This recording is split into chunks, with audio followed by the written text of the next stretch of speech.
চলো স্টার্ট করে ফেলি। বিসমিল্লাহির রহমানির রহিম। আমরা আজকে শুরু করছি আমাদের জটিল সংখ্যার লেকচার 9। এই লেকচারে আমরা জটিল সংখ্যার নতুন একটা স্টাইল শিখব। এই স্টাইলটা হচ্ছে পোলার আকারে কিভাবে জটিল সংখ্যাকে প্রকাশ করা যায় সেইটা।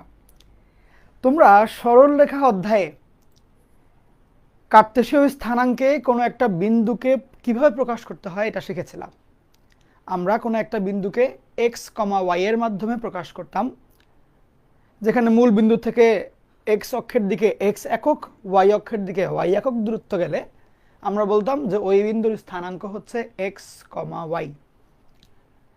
এই স্টাইলটাকে বলতো কার্তেশীয় রূপ।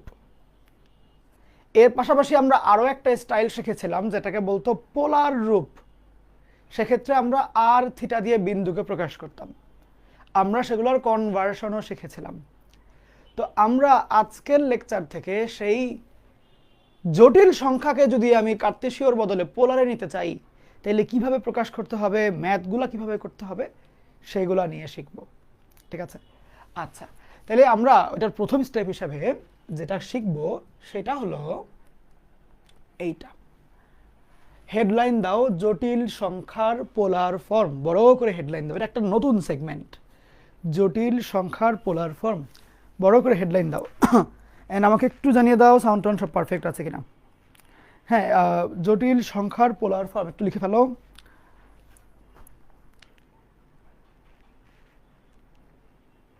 লাস্ট একটা ম্যাথ দিয়েছিলেন, সমীকরণ বের করতে পেরেছি, শীর্ষবিন্দু বের করতে পারি। শীর্ষবিন্দু লাগবে না, ওইটা কনিক অধ্যায়ের প্রশ্ন। সমীকরণ পারলেই হবে, এটা জটিল সংখ্যার। ওকে, দেখি তো। ওকে, ক্যামেরাটা আজকে পারফেক্ট না, আমি এটা গতকাল ভোর রাতে ঠিক করেছি বসে বসে। একদম সোজা হয়েছে আজকে, ভালো ব্যাপার। আরও কিছু কাজ আছে, করে ফেলবো আর কি। হেডলাইন দাও জটিল সংখ্যার পোলার ফর্ম। এরপরে তোমার বুঝতে হবে না, তুমি জাস্ট এই লাইনটা একটা মোটামুটি হেডলাইন দিয়ে লিখবা। এরপরে এখানে যা কিছুই কিতিবিচ্ছিরি লিখা আছে এটা লিখে ফেলবা। ওকে, এই দুইটা লাইন আগে লিখো, আমি এরপরে তোমাদেরকে শিখাই দিচ্ছি। আর কার কোনো কোয়েশ্চেন থাকলে আমাকে জিজ্ঞেস করে ফেলতে পারো, যে কোনো কিছু। একটু দ্রুত লিখবা, এই 3টা লাইন দ্রুত লিখে ফেলবা।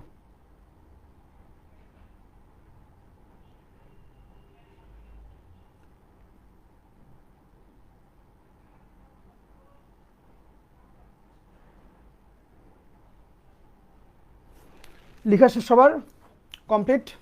এখন আসো, এই লাইনটা আমি তোমাকে বুঝাই দেবো যে কি লেখা হইল। আমাদের স্যার অয়লার, ওই যে মনে আছে আইওটা দিয়েছিলেন যে অয়লার সাহেব, ওই অয়লার সাহেব নাম হচ্ছে অয়লার, কিন্তু বানানটা ইউ এলিয়ার। অয়লার, এটাকে অনেকে মনে করছে অয়েল দেয় মানে তেল দেয়, তেল মানে ব্যাপারটা ওইটা না। অয়লার হচ্ছে ইউ এলিয়ারের উচ্চারণ। ওকে, এখন অয়লার সাহেব একটা সমীকরণ আমাদেরকে দিয়েছেন, e to the power i theta equal to cos theta plus i sine theta. এই সমীকরণটা আমাদেরকে কে দিয়েছেন? অয়লার সাহেব বলেছেন এই সমীকরণটা প্রথম। আচ্ছা, এই সমীকরণটা অ্যাকচুয়ালি কি মিন করছে? এই সমীকরণটা যেটা মিন করছে যে আমরা চাইলে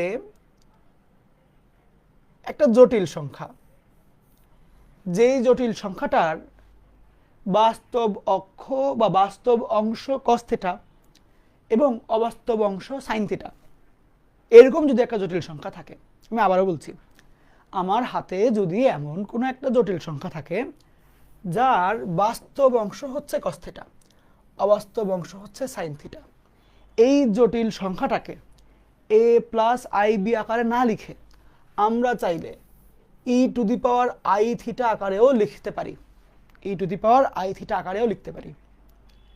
এইখানে থিটা হলো চলক, মানে থিটার মান তুমি চেঞ্জ করতে পারবা, কিন্তু তাতে সমীকরণে কোনো ইফেক্ট পড়বে না।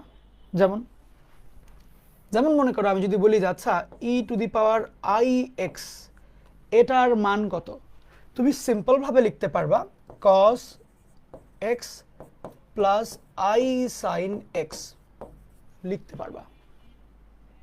তোমাকে যদি বলি আচ্ছা e to the power i into Mahir ভাইয়া, মনে করো, তাহলে এইটার ভ্যালুটা কত হবে? এইটার ভ্যালুটা হবে কজ অফ মাহির ভাইয়া যোগ আই সাইন মাহির ভাইয়া, এইটা হবে হচ্ছে ই টু দি পাওয়ার মাহির ভাইয়ার ভ্যালু, আই ইন্টু মাহির ভাইয়ার ভ্যালু। তার মানে ই এর পাওয়ারে আই এর সাথে যেই সহগটা থাকবে সেই সহগটা কজ এবং সাইনের ভিতরে চলে যাবে। ওকে, কজ এবং সাইনের মধ্যে নর্মালি কোনই তো যাবে না, মাহির ভাই এত ঢুকবে না, কোনই যাবে, বাট আমি তোমাকে বুঝাইলাম যে পজিশনটা কোন জায়গাতে। ঠিক সিমিলার ভাবে তাহলে তোমাকে যদি আমি একটা কোয়েশ্চেন করি, আচ্ছা বলো তো দেখি ই টু দি পাওয়ার আই পাই এটার মান তাহলে কত আসে অয়লার সাহেবের সমীকরণ অনুসারে?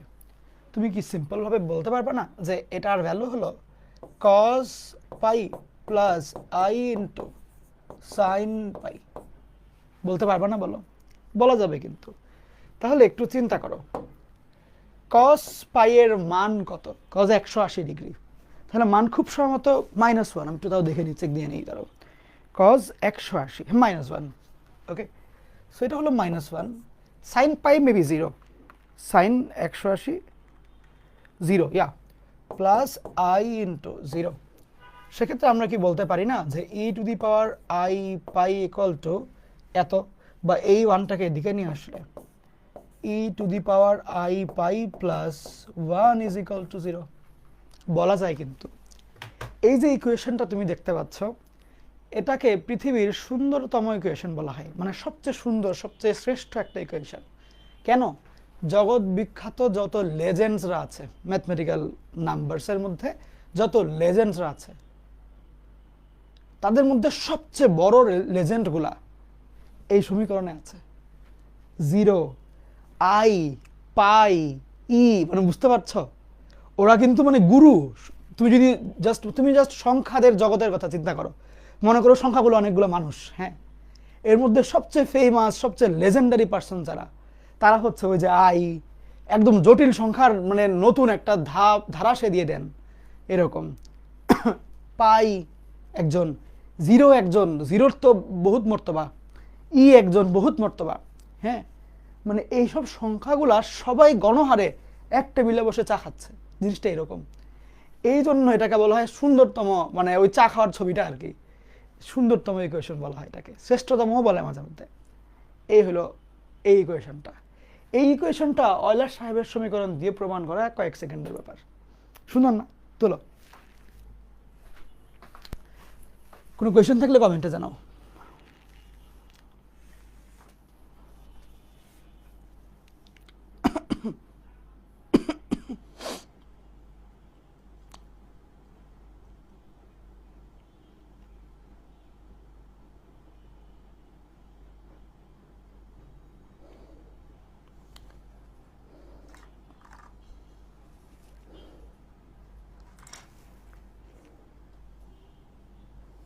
লিখা হয়ে গেলে আমাকে বলবা।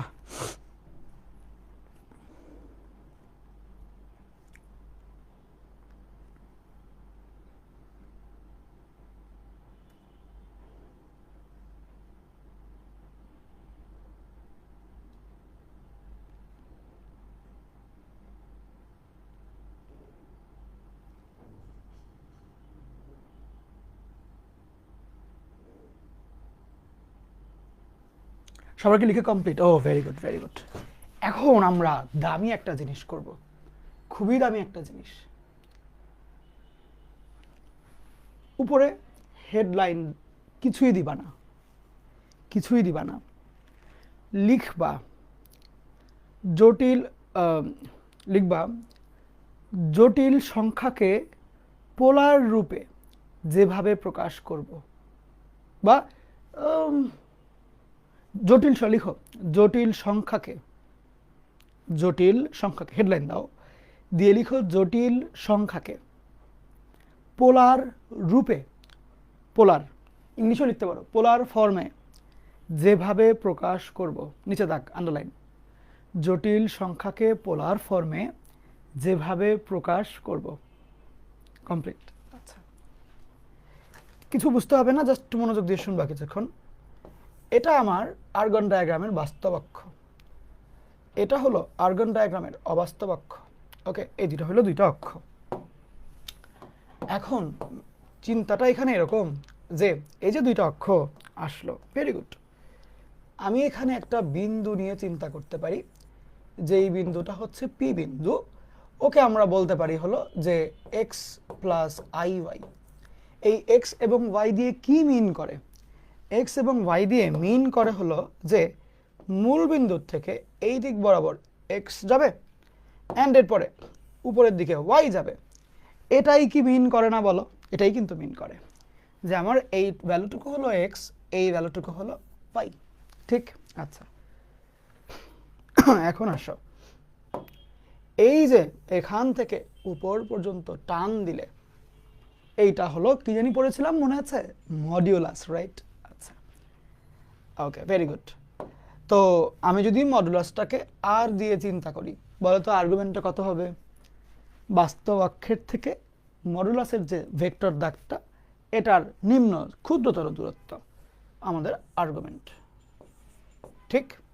Very good. ওকে, এখন তাহলে যদি আমি বলি যে এই যে আমার ধরো পি বিন্দুর বদলে আমি জেড দিয়েই চিন্তা করি, কাজটা একটু সহজ হবে। এটা জেড বিন্দু মনে করো। তাহলে দেখো যে এই যে আমার জেড বিন্দুটা, এটাকে আমি কিভাবে লিখলাম? এক্স প্লাস আই ওয়াই দিয়ে লিখলাম, কিন্তু এক্স প্লাস আই ওয়াই দিয়ে লিখেছি। এখন তুমি দেখো আমার এই যে এক্স, এই যে ওয়াই, এরা কারা? কোত্থেকে এলো এরা? এক্স হচ্ছে এই ত্রিভুজটার ভূমি, ওয়াই হচ্ছে ত্রিভুজটার লম্ব। সরল লেখার বেসিক কনসেপ্ট ইউজ করলে তোমাদের মনে পড়ার কথা, এই ভূমিটা বের করার জন্য আমরা আর কস থিটা ইউজ করি, লম্বটা বের করার জন্য আর সাইন থিটা ইউজ করি। ফিজিক্সেও তোমরা টুকটাক ভেক্টর অধ্যায় এগুলো পড়েছো। তাহলে আমরা কি চাইলে লিখতে পারি না যে এটার মান হলো এক্স এর মান আর কস থিটা, ওয়াই এর মান আর সাইন থিটা? আমরা কিন্তু চাইলেই লিখতে পারি, কোনো সমস্যা নাই কিন্তু, আচ্ছা নাই কিন্তু। যদি তুমি এখান থেকে আর কমন নিয়ে ফেলো, সেক্ষেত্রে আর তুমি কমন নিলাম cos theta plus i into sine theta, এইটা আসবে না বলো? দেখো তো ওকে চেনা চেনা লাগে কিনা? ওকে তুমি কোথাও পড়েছো? আজকে কোথাও পড়েছো কিনা এটা বলো আমাকে। আজকে কি তুমি ওকে কোথাও পড়েছো? কমেন্ট বলো দেখি তো তোমাদের মনে টনে পড়ে কিনা। আজকে কোথায় পড়েছো? এই যে cos theta plus i sine theta, Euler সাহেবের সমীকরণে না? অয়লার সাহেব কি বলেছে? যে cos থিটা আর আই সাইন থিটা মানে যদি এমন একটা জটিল সংখ্যা হয় যার বাস্তব অংশ হচ্ছে cos থিটা, অবাস্তব অংশ হচ্ছে সাইন থিটা, সেক্ষেত্রে আমরা জটিল সংখ্যাটাকে কিভাবে লিখতে পারি? E to the power i into theta আকারে লিখতে পারি, তাই না বলো? সেক্ষেত্রে আমরা কি বলবো না এটাকে যে r into e to the power i theta? এমনি কি আমরা লিখতে পারি না? পারি তো। কে বলেছেন? অয়লার সাহেব বলেছেন, ঠিক না? এখন তাহলে দেখো যে আমার জটিল সংখ্যাটা ছিল এক্স প্লাস আই ওয়াই, তাই তো? এটা হুট করে কেমনে কেমনে যেন আর e to the power I থিটার মতো হয়ে গেল, মজা না? তাহলে জটিল সংখ্যাটাকে আমি এমনি লিখলে যদি সত্য হয়, এই লাইনগুলো তো আর আমরা ভুল করে কিছু করিনি, সঠিকই তো করলাম, তোমাদের সামনেই করলাম। তাহলে এটাও নিশ্চয়ই সত্য কোনো ঘটনা। তার মানে জটিল সংখ্যাকে যদি আমি এমনি প্রকাশ করতে পারি, তাহলে এমনিও প্রকাশ করতে পারা উচিত। And this is the polar form of a জটিল সংখ্যা। তাহলে এইটা হচ্ছে জটিল সংখ্যার কার্টেসীয় ফর্ম, আর এইটা হলো জটিল সংখ্যাটার পোলার ফর্ম, বুঝছো? সো দেখো পোলার ফর্মের ক্ষেত্রে যদি আমি চিন্তা করি, এখানে একটা ই থাকবে, ই এর পাওয়ারে একটা আই থাকবে, এই দুইজন হলো ফিক্সড। কার্টেসীয় ফর্মে যেরকম একটা আই থাকবে, আই এর সহগ থাকবে অবাস্তব অংশ, আই ছাড়া পার্ট থাকবে বাস্তব অংশ, এটা যেমন ফিক্সড। পোলার ফর্মের মধ্যেও ই এর পাওয়ারে আই থাকবে, এটুকু ফিক্সড। আই এর সামনে বসে থিটা, আই এর সহগ হলো থিটা, ই এর সহগ হলো আর। আবার খেয়াল করো, উপরে আই এর সহগ হলো থিটা, নিচে ই এর সহগ হলো আর। এই আর কে ছিল? আর ছিল মডিউলাস, আর ছিল মডিউলাস। এই থিটাটা কে ছিল? থিটা ছিল হচ্ছে আর্গুমেন্ট। তাহলে খেয়াল করো মডিউলাসটা কি আসলে? মডিউলাসটা হচ্ছে ই এর সহগ। কিসের জিনিস? কিসের সহগ? ই এর সহগ, আর্গুমেন্টটা কি আই এর সহগ, ই এর পাওয়ারে আই এর সহগ। এই দুইটা দেখে তুমি বুঝতে পারবা কোনটা কোথায় বসাতে হবে। আই এর সহগ, দেখো তো এইটুকু কি ক্লিয়ার হইল কিনা প্রত্যেকটা জিনিস। তার মানে কোনো জটিল সংখ্যাকে পোলার ফর্মে লিখতে হইলে ই টু দি পাওয়ার আই এদের কোনো আলাদা আহামরি পরিচয় নাই, ওরা ফিক্সড। জটিল সংখ্যাটা চেঞ্জ হবে, নড়াচড়া করবে হচ্ছে আর এবং থিটার মাধ্যমে, whereas আর হলো মডিউলাস অফ দ্য জটিল সংখ্যা, থিটা হলো argument of the complex number. Okay, so whenever you are going to convert a Cartesian complex number into a polar complex number, you have to find the value of modulus and argument of that particular complex number. সেই modulus আর আর্গুমেন্টটা তুমি এই সমীকরণের মধ্যে বসায় দিলেই বা এই সেটআপে বসায় দিলেই, ই এর সহগে মডুলাস বসাবা, আই এর সহগে আর্গুমেন্ট বসাবা, তাহলেই তুমি জটিল সংখ্যাটার পোলার রূপ পেয়ে যাবা। এই হলো কাজ, বুঝছো? লিখো তাহলে, তুলে ফেলো। তোলার জন্য টাইম দেওয়া হলো 1 মিনিট।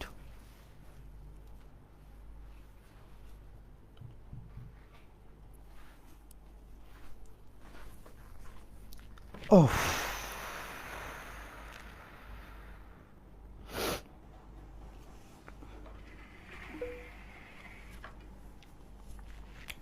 ও আচ্ছা, তোমাদের তো আজকে 9 নাম্বার লেকচার, ইটা দাও হয় নাই। লেকচার 4, 5, 6-এর যারা টি শার্ট উইনার ওদের ওদের ঘোষণা করা হয়নি, আমার তো খেয়াল ছিল না। আমি তো আজকে দেখি নাই।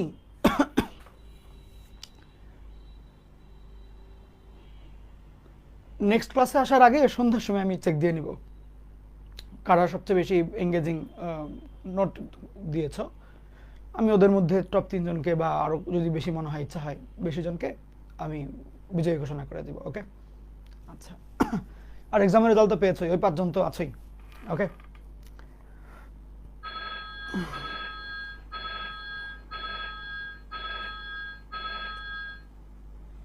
আর কজ আর সাইন থিটা বুঝো নাই? ভেক্টর অধ্যায় কি পড়েছো ফিজিক্সে? ওইখানে এরকম ছিল না যে অতিভুজ দেওয়া থাকলে ভূমি বের করা যায়, লম্ব বের করা যায়? জিনিসটা এরকম আর কি, যে আর এর মান জানা থাকে, থিটার মান জানা থাকে, ভূমির মান আর কস থিটা। যদি মনে করো একদম বিশ্বাস হচ্ছে না যে এক্স কেন আর কস থিটা, তুমি চাইলে এই ত্রিভুজ থেকে কস থিটার মান বের করতে পারো। কস থিটার মানটা কত হয় বলো? ভূমি বাই অতিভুজ, ভূমির মান কত? এক্স, অতিভুজ কত? আর। তাহলে এই আরটাকে এদিকে লাগাই দাও, তাহলে r cos theta equal to x. বুঝছো? সেম ভাবে তোমার যদি মনে করো যে ওয়াই যে আর সাইন থিটা বিশ্বাস না হয়, তুমি সাইন থিটার মান নর্মালি নির্ণয় করো স্কুলের নিয়মে, যে লম্ব বাই অতিভুজ, লম্ব কত? ওয়াই, অতিভুজ কত? আর, আরটাকে এদিকে পাঠাও, দেখো y equal to r sine theta. তো এমনি করে আমরা ওয়াই এর বদলে আর সাইন থিটা, এক্স এর বদলে আর কস থিটা লিখতে পারি। বুঝছো? এই আর কি। আচ্ছা ঠিক আছে, এখন আমরা নতুন একটা পড়া পড়বো, সেটা হলো ডি মইবারের সূত্র। ডি মইবারের সূত্রটা পড়বো। এখানে যা কিছু লেখা আছে একটা হেডলাইন দিয়ে তুলে ফেলো, জাস্ট দেখে দেখে তুলো, বুঝাই দেবো একটু পরে। তুলো, তোমাদের কমেন্ট টমেন্ট চেক করি আমি।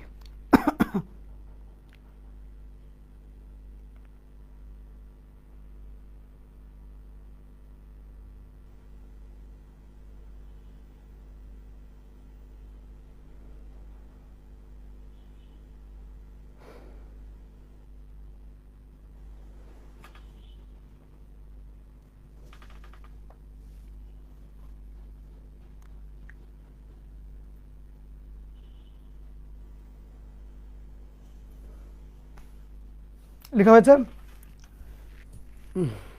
আসো, এখন আমরা একটা মজার জিনিস শিখব। ডি মইবার সাহেব একটা খুব গুরুত্বপূর্ণ দামি কথা বলেছেন। ওনার কথাটা হচ্ছে এরকম যে ওই যে অয়লার সাহেব যে একটা সমীকরণ দিয়েছিলেন, কস theta plus i sine theta equal two E to the power i theta, ওই ই আই থিটা ওগুলো বাদ, কস theta plus i sine theta যে অংশটা, ওই অংশটার পাওয়ারে যদি এন লাগায় দাও, তাহলে কেমনে কেমনে জানি, কেমনে দেখাই দিব, বাট আপাতত বুঝো, কেমনে কেমনে জানি এই এনটা ঘুরে ফিরে থিটার সহগ আকারে চলে আসে পড়ে। কি বললাম? কস theta plus i sine theta, এই জিনিসটার পাওয়ারে যদি একটা এন লাগায় দাও, তাহলে কিভাবে কিভাবে জানো এই এনটা নাচতে নাচতে এইখানে এবং এইখানে চলে আসে, কেমনে কেমনে জানি চলে আসে। বোঝা যাচ্ছে না? চলে আসে নাকি? এই ঘটনাটা ঘটে। কিভাবে ঘটে সেটা আমরা দেখব। থিমটা তো বুঝছো, মহিবা সাহেব কি বলেছে এটা তো বুঝছো। মহিবা সাহেব বলেছেন যে cos theta plus i sign থিটার পাওয়ারে যদি n বসে, সেই nটা কোনো না কোনো একটা টেকনিক করে থিটার সামনে চুপচাপ এসে লুকায় বসে থাকে, যে ভাই আমি তো এই যে বসে পড়েছি, এখন তো আর সিট খালি নেই, এরকম। ওকে, এখন এটা প্রমাণ কেমনে করবা, আসো প্রমাণটা শিখিয়ে দিই। Left hand side equal to এই জিনিসটা cos theta plus i sine theta whole power n। ব্যাপারটা এরকম যে তুমি তো জানো অলরেডি এটার ভ্যালুটা কত হয়, এটার ভ্যালুটা e two the power i theta হয়, এর পাওয়ার n, ঠিক? আচ্ছা, এখন তুমিই বলো তো যে এ স্কয়ার এর পাওয়ার যদি আমি কিউব লিখি, টোটালি এখানে আমি কি লিখব, এ পাওয়ার 5 লিখব নাকি এ পাওয়ার 6 লিখব, কোনটা সঠিক হবে বলো তো? কমন সেন্স, স্কুলের এটা ক্লাস 7-এ তোমরা পড়েছো, 7, হ্যাঁ 7-এ ছিল এটা। বলো তো এটা কোনটা লিখবো? নিচেরটা লিখবো না, উপরেটা ভুল না আসলে। থিমটা কি, পাওয়ারের উপরে যদি আরো একটা পাওয়ার থাকে সেই ক্ষেত্রে এই দুইটা গুণ হবে, যোগ না, ঠিক? তাহলে এইটা একটা পাওয়ার, উপরে আরেকটা পাওয়ার, তাহলে কি হবে, গুণ নাকি যোগ, কি মনে হয়? গুণ হয়ে যাবে না, কারণ পাওয়ারের উপর পাওয়ার থাকলে গুণ হয়, তাহলে এখানে গুণ হবে। সো জিনিসটা হবে এরকম যে e to the power i theta into n, ঠিক? ওকে, এটাই হবে আই থিটা এন, এগুলো গুণফল হবে, বা I into theta into N এমনি দাও। আচ্ছা, এখন চিন্তা করো তো, আমরা যে এই যে আজকে একদম শুরুতে আমাদের খুব পছন্দের অয়লার সাহেবের সূত্রটা পড়লাম যে e to the power i theta equal to এই জিনিসটা, এটা জানি কি মিন করছিল, যে আই এর সহগে মাহির ভাইয়া থাকলে সেই মাহির ভাইয়া কজের ভিতরেও যায়, সাইনের ভিতরেও যায়, ঠিক কিনা? তাহলে আই এর সহগ যে, সে বসবে কজের সামনে, সাইনের সামনে, রাইট? এখন দেখো এখানে আই এর সহগটা কত, এখানে আই এর সহগটা হচ্ছে থিটা এবং এন, এই দুজন হলো আই এর সহগ, থিটা এবং এন। এই সহগটাই যে কই কই বসবে, কজের সামনে বসবে আর সাইনের সামনে বসবে না, এই দুইটার সামনে বসবে। সেক্ষেত্রে দেখতে কেমন হবে, কস থিটা এন বা N theta plus i sine n theta, এটা হবে না বলো? এটাই কিন্তু ডি মহিবা সাহেব বলেছিলেন। ওকে, এটাই কিন্তু মহিবা সাহেব বলেছিলেন যে তুমি যদি কস theta plus i sine theta এদের পাওয়ারে এন লাগায় দাও, সেই এনটা কিভাবে কিভাবে যেন থিটার সামনে চলে আসে, আইসা বলে যে বসে তো বলেছে ভাই সিট আর ফাঁকা নাই, আপনি অন্য সিট দেখেন, এরকম, বুঝছো? এই আর কি, এটা লিখো, তোলো পুরাটা, শুনলো না জিনিসটা, তোলো। তোমাকে একটু টাইম ধরে দিই, তাহলে তোমাদের একটু হাতের লেখার স্পিড বাড়বে। আচ্ছা 1 মিনিট দিই, অনেক টাইম, 1 মিনিট বহুত টাইম, এটা 40 সেকেন্ডে তোলা যাবে, 1 মিনিট বহুত টাইম।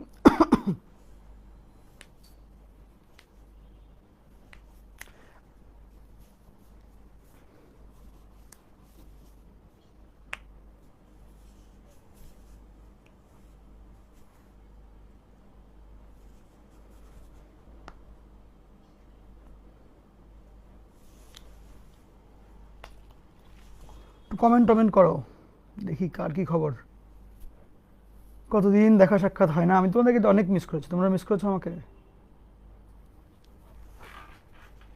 বলো তো? ভাইয়া বই কি সবাই পেয়ে গেছে? আমি তো পাই নাই। বই আমি যতটুকু জানি ম্যাক্সিমামই পেয়ে গেছে, কিছু মানুষ বাকি আছে, পেয়ে যাবে সামনে। মাঝখানে আমরা খুব সম্ভবত প্রায় সপ্তাহখানেক একটা গ্যাপ নিয়েছিলাম, কারণ আমাদের বই তখন রেডি হয়নি, মানে প্রথম লট গিয়েছে ফার্স্টে, তারপরে 1 সপ্তাহের মতো একটু ওয়েট করতে হয়েছে, যে বই ছিল প্রেসে আর কি, প্রিন্টিং প্রেসে। পরে ওই বই আমরা হাতে পেয়ে গেছি, পেয়ে যাওয়ার পরে আমরা বই আবার ডেলিভারিও দিয়ে দিয়েছি অনেককে, মানে ম্যাক্সিমামকেই আর কি। অল্প কিছু বাকি থাকলে পেয়ে যাবা, প্যারা নেই, ভয়ের কিছু নেই আর কি, বই আমরা রেখে দিব না, দিয়ে দিব, সো টেনশন ফ্রি থাকো।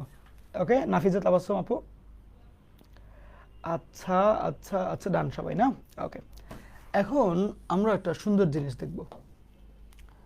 সুন্দর জিনিসটা হচ্ছে এখানেই, কি সেই জিনিস,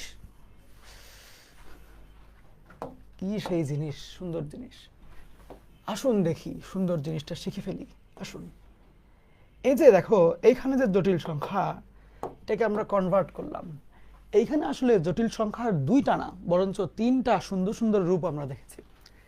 একটা হচ্ছে এইটা,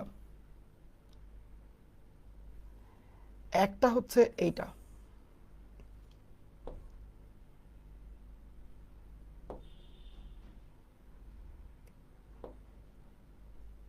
আরেকটা হচ্ছে এটা ইটসেলফ। তিনটা দামি দামি রূপ জটিল সংখ্যার। মনে করো তুমি ঘুমের থেকে উঠলে ওইটা তুমি দেখতে একরকম লাগে, বাসার মধ্যে যখন মনে করো গেঞ্জি পরে ঘোরাঘুরি করো ওইটাও তুমি দেখতে একরকম লাগে, বিয়ে বাড়িতে যখন যাও মনে করো ওইটাও তুমি দেখতে অন্যরকম লাগে। সেই তোমারই কত কত রূপ, তোমারই যদি এত এত রূপ হইতে পারে, আরও তো পুরা মানে জটিল সংখ্যা, ওর তাহলে কত রূপ হওয়া পসিবল। তাহলে ওরা আমরা এখানে তিনটা রূপ নিয়ে চিন্তা ভাবনা করব। এই দুইটা রূপ বাংলাদেশে পড়ানো হয়, এটা বাইরের কান্ট্রিগুলোতে পড়ায়, আমি তোমাকে তিনটাই শেখায় রাখবো আর কি। আচ্ছা খেয়াল করো, এটাকে তো নর্মাল কি বলতো, কি রূপ বলে তুমি জানো, এটাকে বলে কার্তেশীয় রূপ।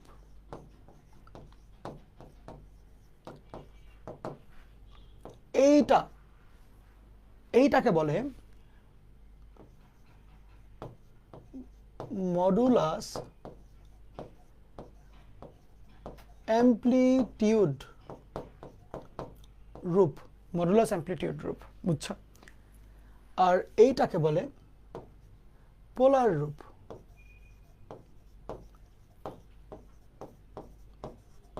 অর্থাৎ e⁻i থিটা আকারে লিখলে পোলার রূপ, এটাকে ভাঙে এমনি লিখলে মডুলাস অ্যামপ্লিটিউড রূপ। ওকে, এই তিনটাই জটিল সংখ্যার তিনটা আলাদা রূপ। ওকে, এবার তো এখানে ওই আগের খাতাটার মধ্যেই পেন্সিল দিয়ে বক্স করে করে তিনটার নামটা লিখে রাখো।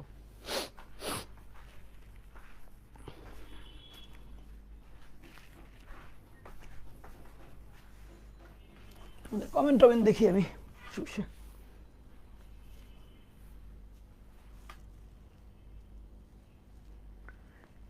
নাজরিন বলেছে স্যার তানজিনা জেরিনকে চকলেট দেন, ও আমাকে সবসময় মেনশন দেয়। তো তোমাকে মেনশন দেয়, তুমি না চকলেট খাওয়াবো ওকে, আমি কেন খাওয়াবো? তুমি খাওয়াও চকলেট, চকলেট খেয়ে আবার সেলফি তুলবা বা ছবি নিবা আর কি, দিয়ে আমাদের গ্রুপে দিবা। মাহির ভাইয়ের ক্লাসে সবসময় মেনশন করার জন্য বান্ধবীকে উপহার দিয়ে ছবি, বুঝছো? এই আচ্ছা ওকে,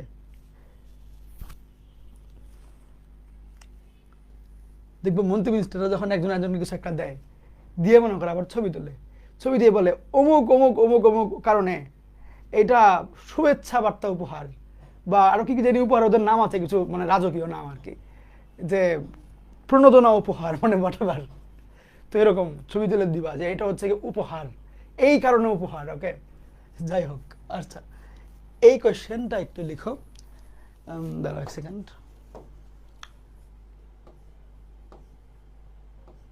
আর এটা আর লিখেছি, হ্যাঁ এটা আর লিখেছি, এটা একটু এডিট করে রাখতে পারলে ভালো হতো, বাট আর বুঝে না এটা আর। হ্যাঁ, মাথা ব্যথা হচ্ছে তার, আরে আমি সেই সকাল থেকে ক্লাস নিচ্ছি।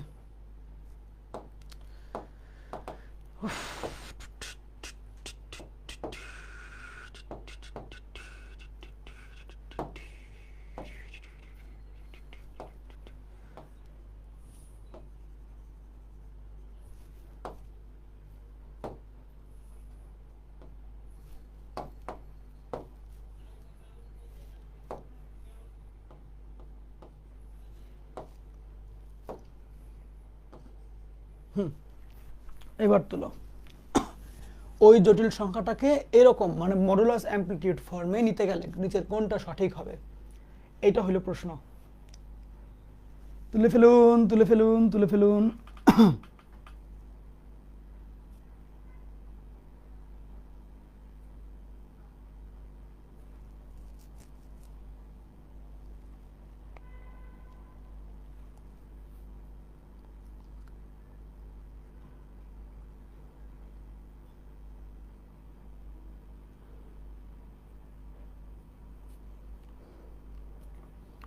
কোনো কমেন্ট থাকলে জানান।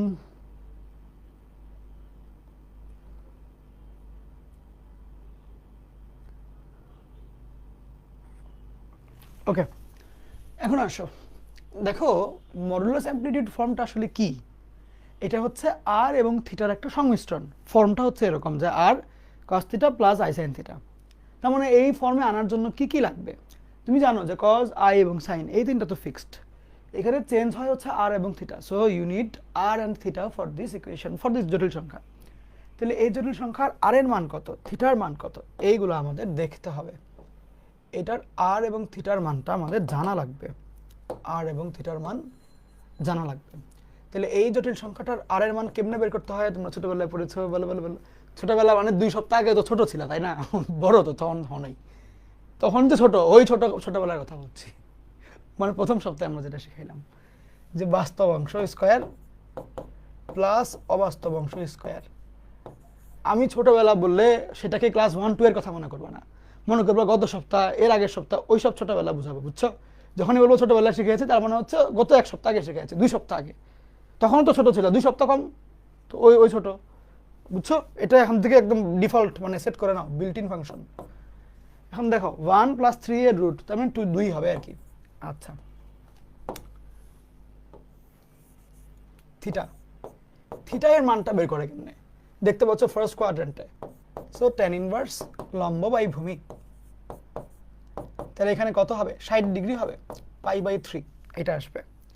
তাহলে এখন যদি বলি যে আচ্ছা তাহলে 1 + √3 * i, এটাকে এই ফর্মে নিব, কিভাবে করতে হবে, তুমি আগে লিখবা আর এর মান 2 cos theta plus i * sin theta. এই হলো অবস্থা, বুঝছো?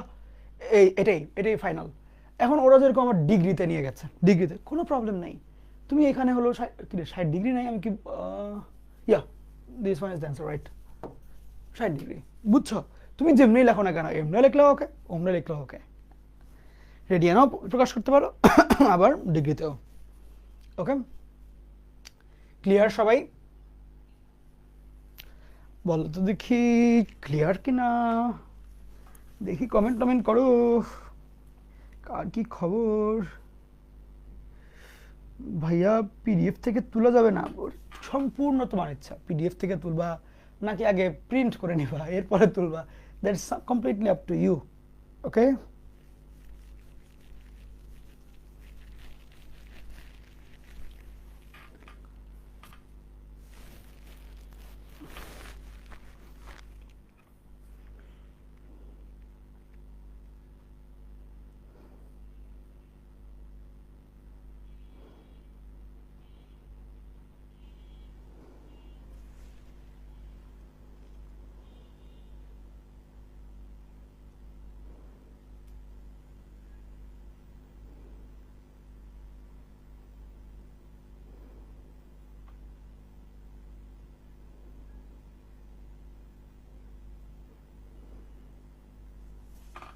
লেখা হয়ে গেছে, কমপ্লিট সবার? আচ্ছা, এখন আমরা এই অঙ্কটা করব, এই ম্যাথটা এই ম্যাথটা করব, এই অঙ্কটা করব।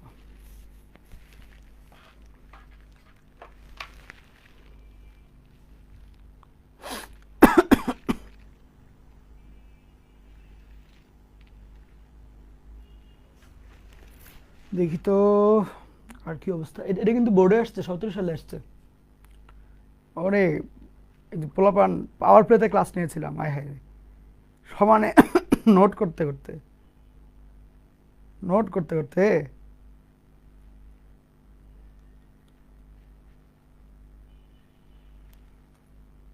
দাঁড়াও, একটা কমেন্ট করে দিয়েছি, তোমরা এটা লিখো। এত সুন্দর হাতের লিখা, একটা আশ্চর্যবোধক চিহ্ন দিই, দাঁড়াও 2টা দিয়ে যাও, তারপরে লিখবো হাউ ইট পসিবল।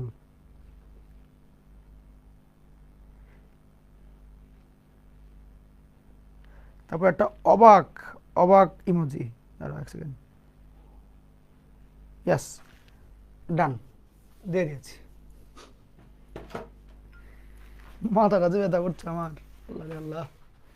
আসো অঙ্কটা করি, আবার আমি কমেন্ট না করলে পোলাপান মন খারাপ করে, তারপরে আমার মেনশন দেয়, ভাই কমেন্ট করেন, আরে কেমনটা লাগে। ক্লাস করে দিয়ে ঠান্ডা হয় না, নোট করে ওটার মধ্যে ভাই কমেন্ট করেন, ভাই কমেন্ট করেন। আচ্ছা ঠিক আছে, কি আর বলবো, জীবনটা লেখা শেষ তোমাদের প্রশ্ন। ওকে, অঙ্কটা ভালো, এটা আমাদের ব্যাচে আসছিল 17 সালে।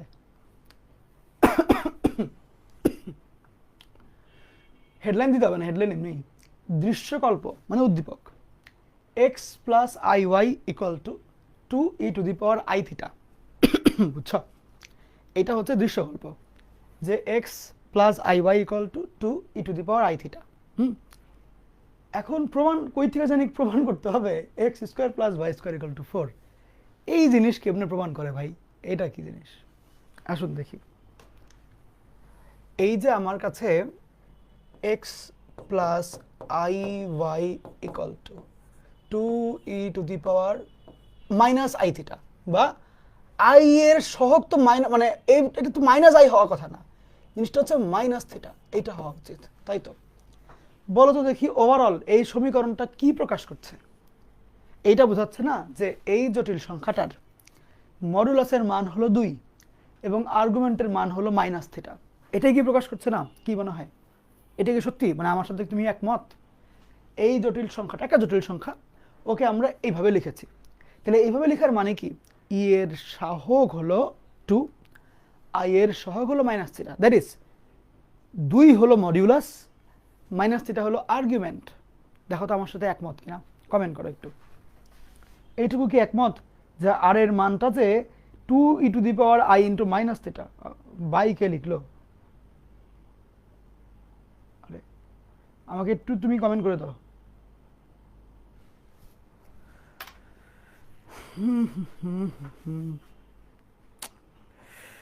গ্রুপ হারিয়ে গেল, গ্রুপ হারিয়ে গেল। ঠিক আছে ঠিক আছে ঠিক আছে আছে, টিং টিং ঠিক একমত, ওকে ওকে ওকে লিখেছে ও ক্ষয়কার খেয়ে। আরে ভাই সব বিদেশি পোলাপান পড়াই, পাওয়ার প্লে ক্লাস নেই, বিদেশি দাদা এসে কমেন্ট করে, তোমাদের ক্লাস নেই তোমরা এসে বিদেশি ভাষায় কমেন্ট করো, মানে আমি তো অন্য লেভেলে চলে গেলাম। এখন দেখো তাইলে এই জটিল সংখ্যাটার মডুলাসের মান কত বলো? 2 না? তাহলে আমরা এখান থেকে এই সিদ্ধান্তে আসতে পারি এই জটিল সংখ্যাটার মডুলাসের মানটা হলো 2। লিখতে পারি কিনা বলো? যদি পেরে থাকি, এটাকে যদি এক লাইন সামনে আগাই, এক্স স্কোয়ার প্লাস ওয়াই স্কোয়ারের রুট ইকুয়াল টু 4, এটাও লিখতে পারি। হোল স্কোয়ার করে দিলে এক্স স্কোয়ার প্লাস ওয়াই স্কোয়ারের, এটা কি সরি 2, এটা কি 4 হয়ে যাবে না? এটাই আসে না বলো? সহজ কিন্তু। সো এটাই, এই 4 লাইন দিয়েছে 4 নম্বরের প্রশ্ন, এবং জেনারেলি এটা দিয়েছে 4 নম্বরে। তুলো, তাড়াতাড়ি তুলে ফেলুন, তাড়াতাড়ি তুলে ফেলুন। Okay, okay. I also say okay. There is no K left. Only okay is right. যা ইচ্ছা ইংলিশ বলে দিচ্ছি, ভালোই। পরীক্ষা ছাড়া ইংলিশ বলে মজা আছে, নাম্বার কাটার কোনো ওয়েই নেই। আমি বলবো আমার মুখ দিয়ে নাম্বার কাট থেকে।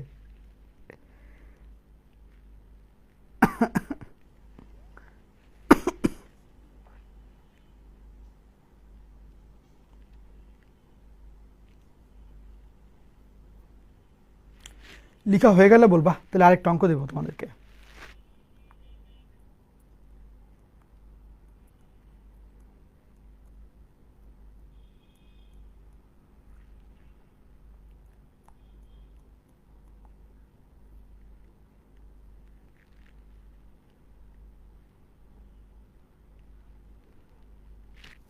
কমপ্লিট সবার?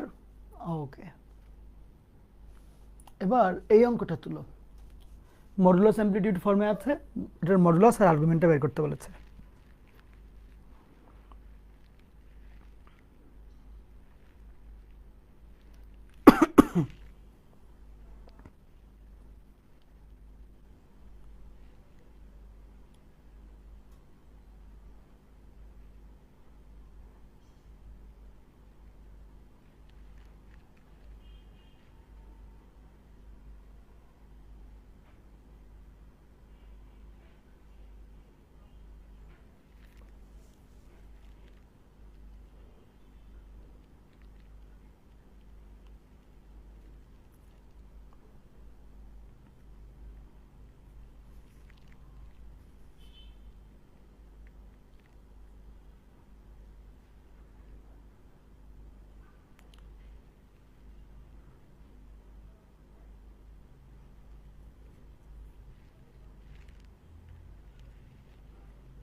লেখা শেষ সবার?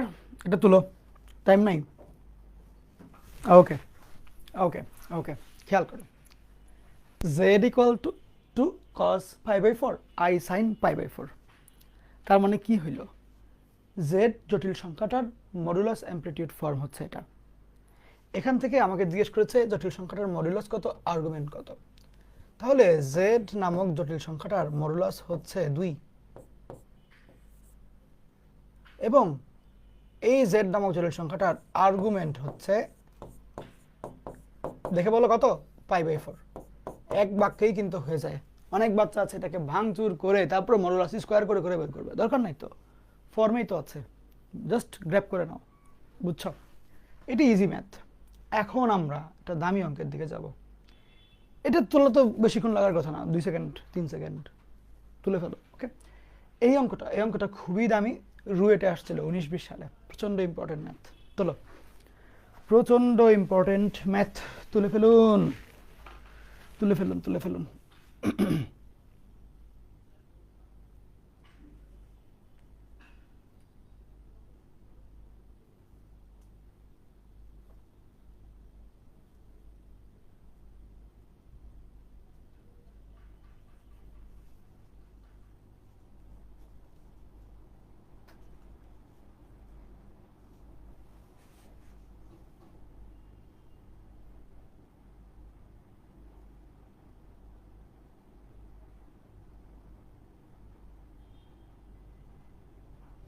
ভাইয়া 21, 22, 23 এগুলোর বোর্ড কোশ্চেন সলভ করতে করলে হবে নাকি আর আগেরগুলো? অবশ্যই আগেরগুলো সহ, কারণ সৃজনশীল পরীক্ষার প্রশ্ন কিন্তু ম্যাথে অনেক নাই। 17তেই শুরু, 17, 18, 19, 21, 22, 23, 6টা বছর আছে। সো এগুলো মানে সবগুলো করবা না, কম করবা কেন? কারণ ম্যাথ তো অনেক টাইপের না, অল্প টাইপের।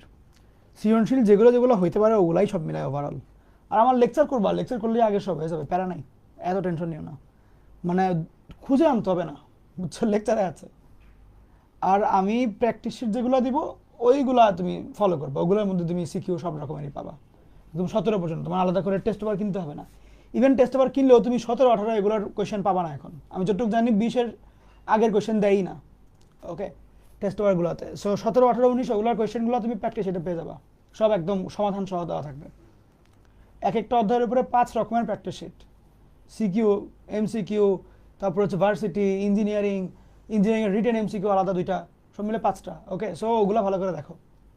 ওকে, ওগুলোর মধ্যে পুরোনো, একদম পুরোনো কোয়েশ্চেন পাবা তুমি, সবই বেঁচেই পেয়ে যাবা, প্যারা নাই।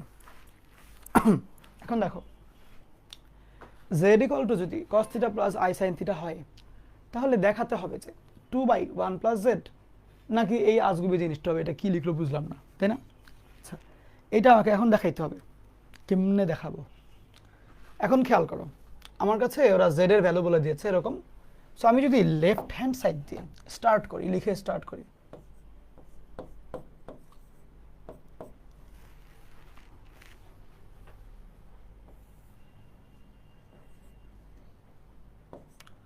One plus cos theta plus I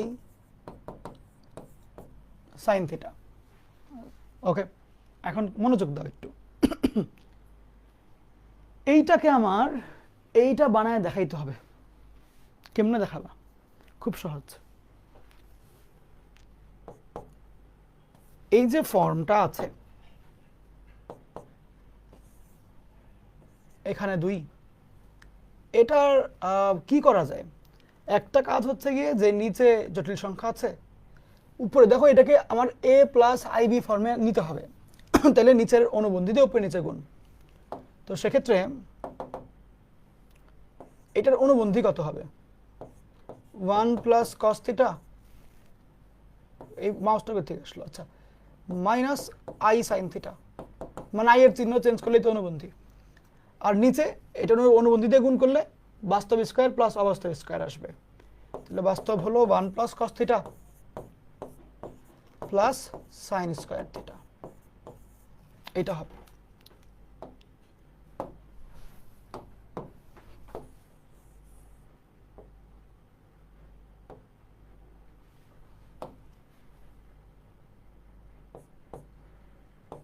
so তুমি ফ্রেশ করে লিখে ফেলো, 2 plus 2 cos theta minus I into 2 sin theta,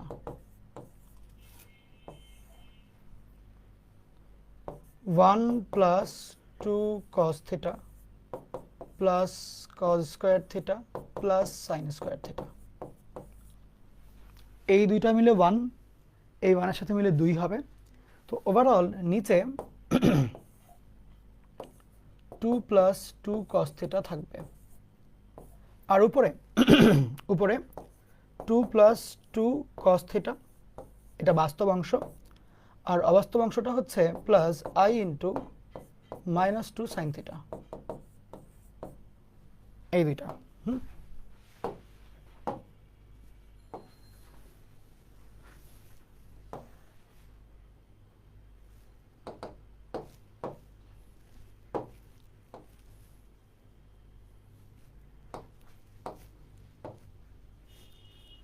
তো সেক্ষেত্রে বাস্তব বাস্তব যদি মানে আলাদা করে ফেলি, তাহলে এটা কাটাকাটি গিয়ে এখানে 1 হবে বাস্তব অংশটা, বিয়োগ I ইন্টু উপরে হলো 2 sin থিটা,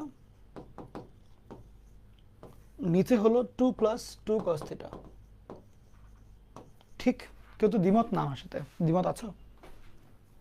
এখন তাহলে দেখো 1 মাইনাস I ইন্টু 2 তো কাটা, নিচের থেকে 2 কমানো, উপর থেকে 2 কমানো, কাটাকাটি।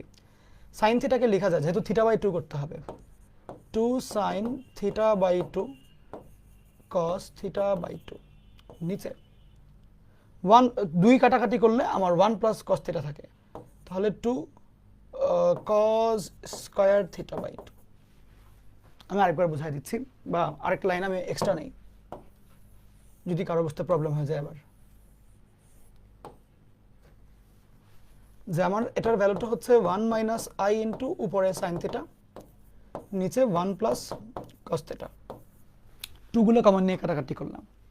সাইন থিটাকে করলে 2 sin theta cos theta, 2 sin theta by 2 cos theta by 2, আর 1 প্লাস cos থিটার ভ্যালুটা হলো 2 cos স্কয়ার থিটা বাই 2, 2 কাটা, cos cos কাটা, sin বাই cos থাকে। তাহলে আমরা লিখতে পারি না 1 minus I into tan theta by 2 লিখতে পারি, কিন্তু খুব সুন্দর কিন্তু। হ্যাঁ, এই আর কি, এই হলো ম্যাথটা। আচ্ছা, তুলে ফেলো।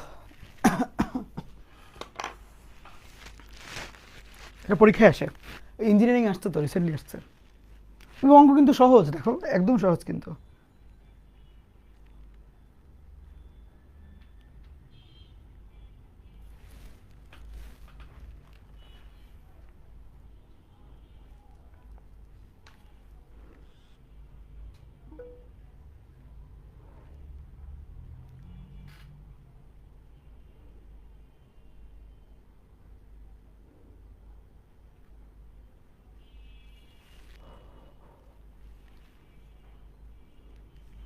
এই অঙ্কটা লিখে রাখো, ইঞ্জিনিয়ারিং ভর্তি পরীক্ষার জন্য খুবই ইম্পর্টেন্ট।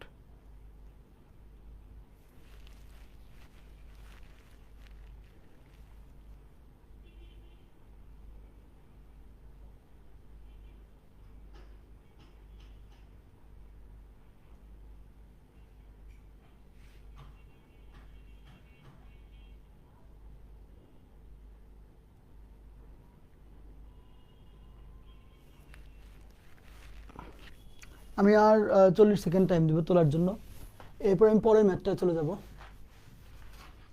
দ্রুত করবা, দ্রুত।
এখন একটু মনোযোগ দিয়ে শোনো,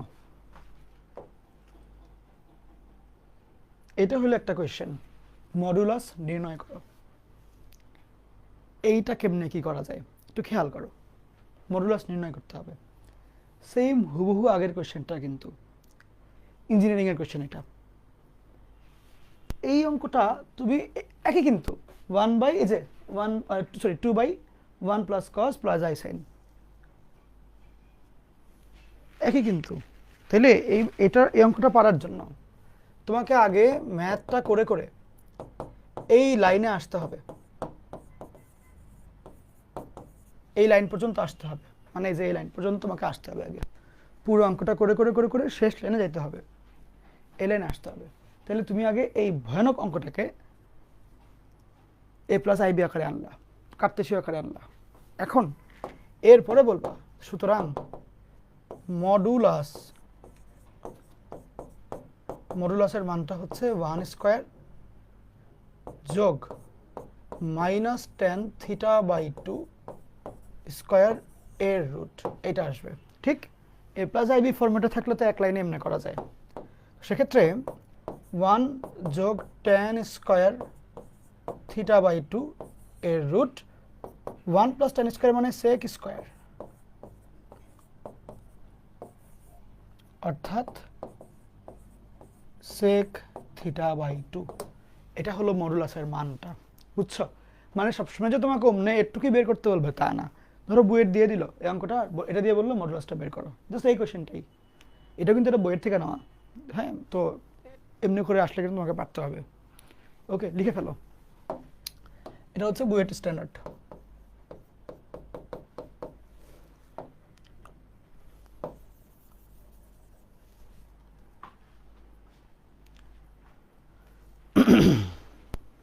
হয়ে গেলে বলবা।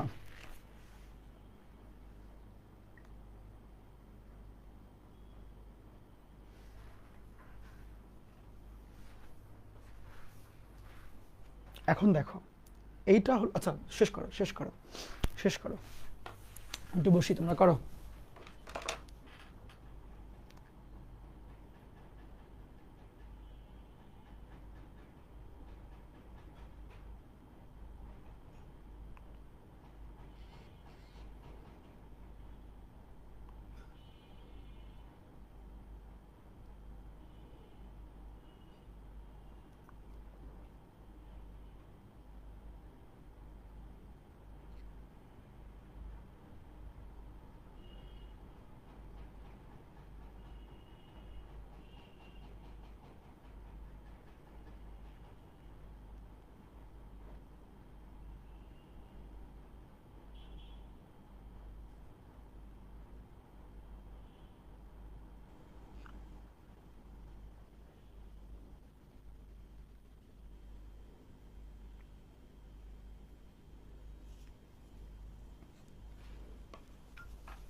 লেখা শেষ সবার?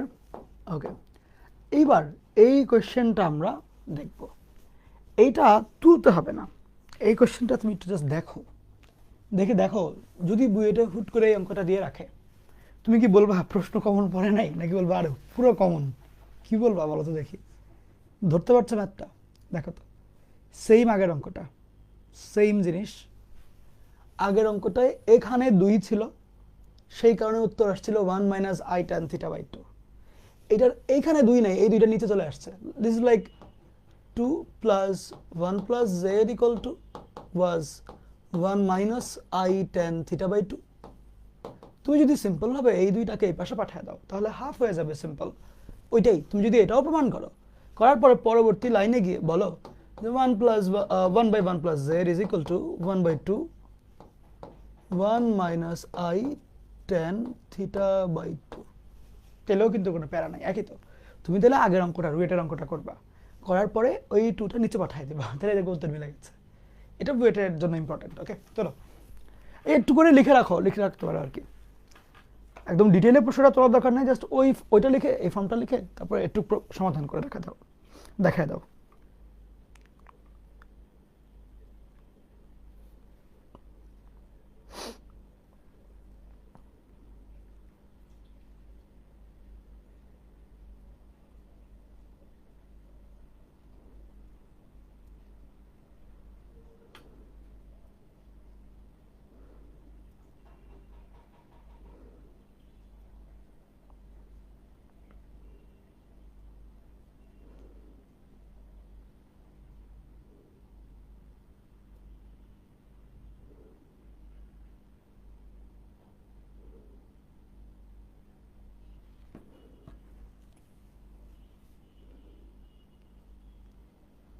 ঠিক আছে, সবার কমপ্লিট, তোলা শেষ। আচ্ছা, এবার আমরা বেশ ভালো একটা জিনিস শিখব, এই অঙ্কটা, এটা কোয়েশ্চেনটা তুলে ফেলো, এই কোয়েশ্চেনটা তুলে ফেলো।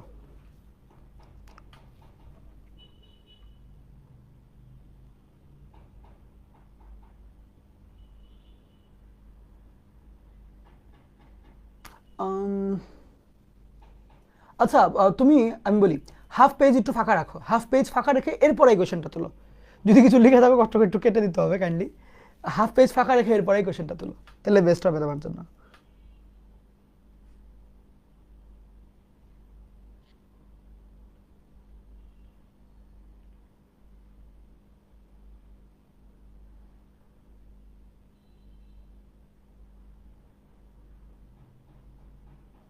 হাফ পেজ একটু ফাঁকা রাখো, হাফ পেজ, বেশি না, হাফটা পেজ ফাঁকা রেখে এরপরে এই কোয়েশ্চেনটা দেখো।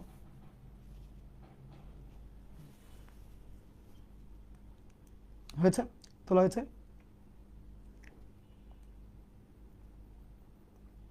আসো, এখন একটা খুব দামি জিনিস শিখাবো তোমাকে, তোমার ভালো লাগবে দেখে।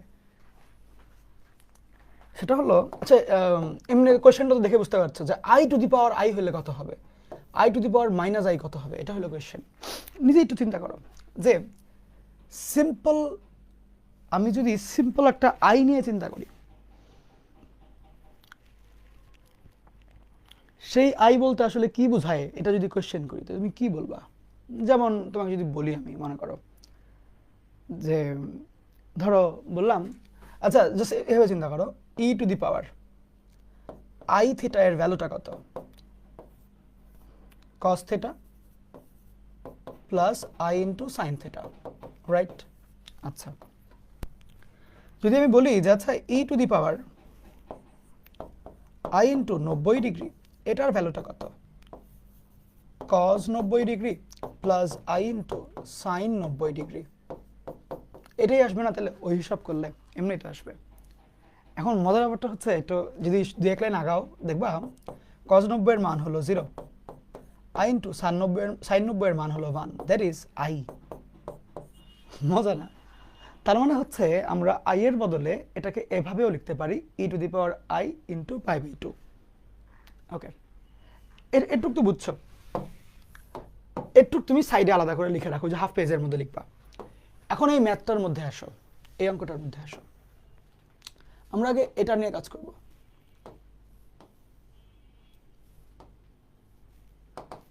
খেয়াল করো,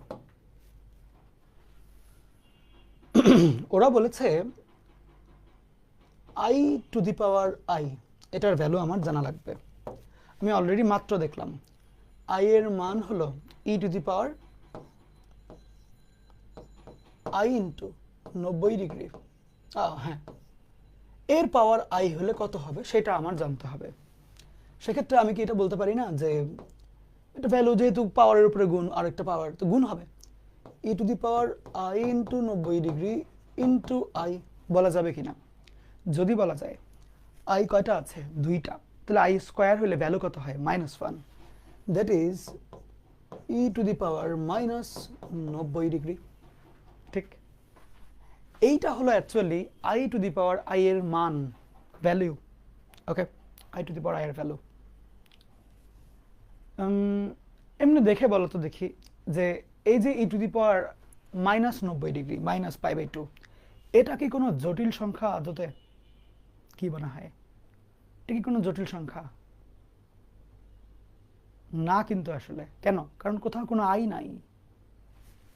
এটা কি জটিল সংখ্যা ছিল? ছিল, কেন? এখানে আই আছে তো। এইটা তাহলে একটা বাস্তব সংখ্যা। তুমি যদি ক্যালকুলেটর হাতে নাও, নিয়ে ই এর মান 2.71 সামথিং এরকম দাও, পাই এর মান যদি 3.1416 দাও, দিলে দেখবে একটা বাস্তব সংখ্যা দেখাবে, কোথাও কোনো আই থাকবে না। তার মানে I to the power I একটা বাস্তব সংখ্যা, বুঝছো? তাহলে যদি কেউ জিজ্ঞেস করে এটার মান কত, I to the power i এর, তুমি সুন্দর করে এটা বের করে দিবে। এখন তোমাকে বললো যে এটার মডিউলাসের মানটা কত, what's the value of modulus of I to the power I, এটার মানটা কত যদি কেউ কোশ্চেনটা করে। এটার মানটা খুবই সহজ, সিম্পল। এটাকে তুমি এভাবে প্রকাশ করলা, বাস্তব স্কোয়ার প্লাস অবাস্তব স্কোয়ার, তাহলে সিম্পল হবে বাস্তব স্কোয়ার প্লাস অবাস্তব কোনো অংশই নেই 0 স্কোয়ার এর root equal to e⁻⁻90 degree, এটাই মান মডুলাস। আচ্ছা,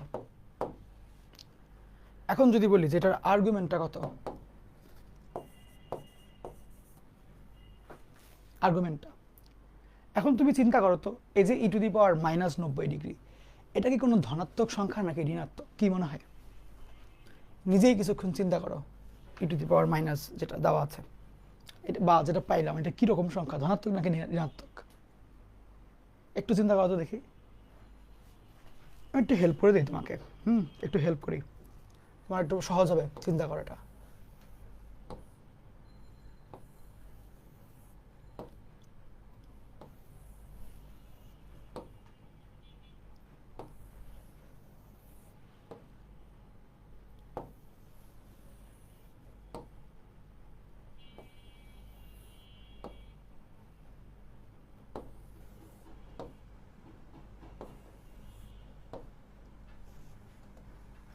খেয়াল করো, মাইনাস পাওয়ার মানে কি উল্টা, তাহলে 1/e⁻π/2, ঠিক। পাওয়ার হাফ মানে কি রুট 1/√e⁻π, এমনিও লিখতে পারো। তার মানে সংখ্যাটা তো পজিটিভ সংখ্যা, কোনো নেগেটিভ তো নাই কোথাও কিছু, বুঝছো? এখানে নেগেটিভ ছিল মানে পাওয়ার নেগেটিভ, পাওয়ার নেগেটিভ মানে তো সংখ্যা নেগেটিভ না। 2⁻³ তার মানে কি 1/2³ মানে 1/8, 0.125, মানে তো তোমার মানে না তো সংখ্যা তো নেগেটিভ না, সংখ্যাটা 0.125, পাওয়ারে নেগেটিভ থাকা মানে হচ্ছে পাওয়ারটা নিচে, এই তো।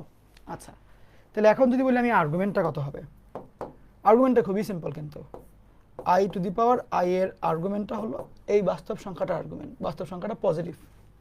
তাহলে একটা বাস্তব সংখ্যা যদি পজিটিভ থাকে, এই পয়েন্টে থাকে, সেক্ষেত্রে আর্গুমেন্ট কত হয়? 0 হয় না? আর্গুমেন্ট তো 0 হয়, 0, আর্গুমেন্টটা হলো 0, বুঝছো? এই তো, এটুকুই কাজটা। ওকে, তুলে ফেলো। i⁻⁻i এটা নিজে নিজে হোমওয়ার্ক করবা, দ্রুত তোলো।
লেখা শেষ সবার কমপ্লিট?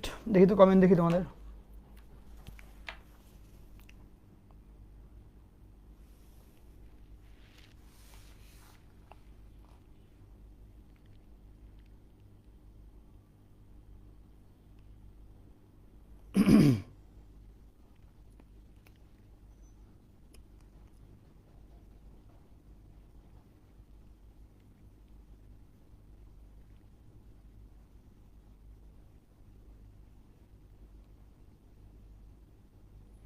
আর্গুমেন্টটা বুঝো নাই? আর্গুমেন্ট জিরো কীভাবে হলো? আমরা আর্গুমেন্টের ক্লাসে শিখেছিলাম যে যদি কোনো বাস্তব সংখ্যা থাকে, সেই বাস্তব সংখ্যাটা আর্গন ডায়াগ্রামের মধ্যে বাস্তব অক্ষের দিকে বসবে। বাস্তব সংখ্যাটা যদি পজিটিভ থাকে বাস্তব অক্ষের ধনাত্মক দিকে বসবে, সেক্ষেত্রে আর্গুমেন্ট হবে 0। যদি বাস্তব ধরো -2, এটার আর্গুমেন্ট কত? সেক্ষেত্রে আমরা -2 হচ্ছে এইখানে থাকবে, -2, তাই না? আর্গুমেন্ট কত? 180 ডিগ্রি। মনে আছে আমরা অক্ষের উপরে যে আর্গুমেন্ট পড়েছিলাম, অক্ষের উপরে ওইটা। ধরো কেউ যদি বলে যে 2i, এটার আর্গুমেন্ট কত? 2i কোথায় বসবে? এখানে 2i, তো আর্গুমেন্ট কত হবে? 90 ডিগ্রি। মনে আছে? যদি কেউ বলে -3i, কোথায় বসবে? এখানে -3i, আর্গুমেন্ট কত হবে? -90 ডিগ্রি। সো এভাবে করে আমরা আর্গুমেন্টগুলো বের করতে পারি। এটা হলো টেকনিকটা।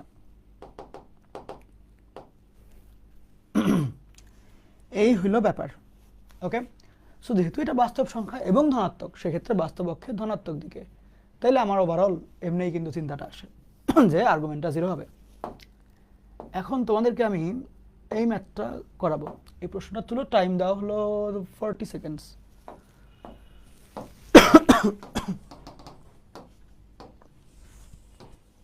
ভালো অঙ্ক, অনেকগুলো চিন্তা তুমি শিখবা নতুন করে, ভালো লাগবে।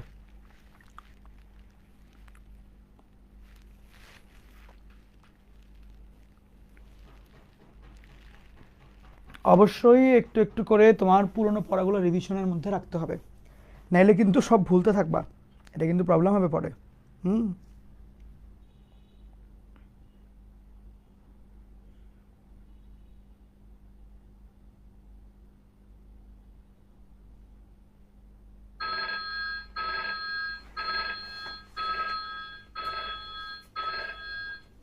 আচ্ছা, তোমরা সরলরেখা অধ্যায়ে পোলার সরলরেখা যেগুলো মানে পোলার রূপ, এগুলো ভালো করে পড়েছো না? আমরা আজকে আমরা জটিল সংখ্যায় একটা অ্যাডভান্স ম্যাথ দেখব। ম্যাথটা খুব সহজ কিন্তু সুন্দর, ভালো লাগবে।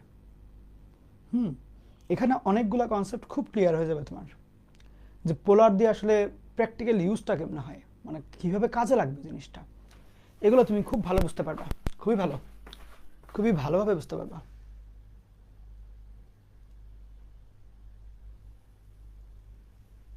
ধরো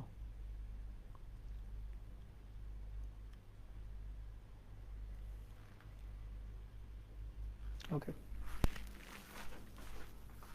একটু অন্ধকার করে দিলাম। এখন দেখো মনোযোগ দিয়ে, একজন ব্যক্তি সে মূল বিন্দু হতে উত্তর পূর্ব দিকে 3 একক আগানোর পরে উত্তর পশ্চিমে 4 একক আগায় পি বিন্দুতে পৌঁছায়। আর্গন চিত্রে পি বিন্দুর অবস্থান কোনটা হবে? আমি জানি কিছুই বুঝো নাই, কিন্তু উত্তর দক্ষিণ পূর্ব পশ্চিম যেহেতু আছে, তাহলে আমরা এটা দাগ দিয়ে লিখব। উত্তর দক্ষিণ পূর্ব পশ্চিম এগুলো একটু আমরা লিখব, দেখাবো কিরকম দেখাচ্ছি। দেখো উত্তর পূর্ব দিকে, তো আমরা একটু নাম বলে দিই যে এটা উত্তর, এটা দক্ষিণ, এটা পূর্ব, এটা পশ্চিম। আচ্ছা, উত্তর পূর্ব মানে এদিক দিয়ে মিডল দিয়ে বাইরের দিকে, এদিকে 3 একক গিয়েছে, বেশি না, 3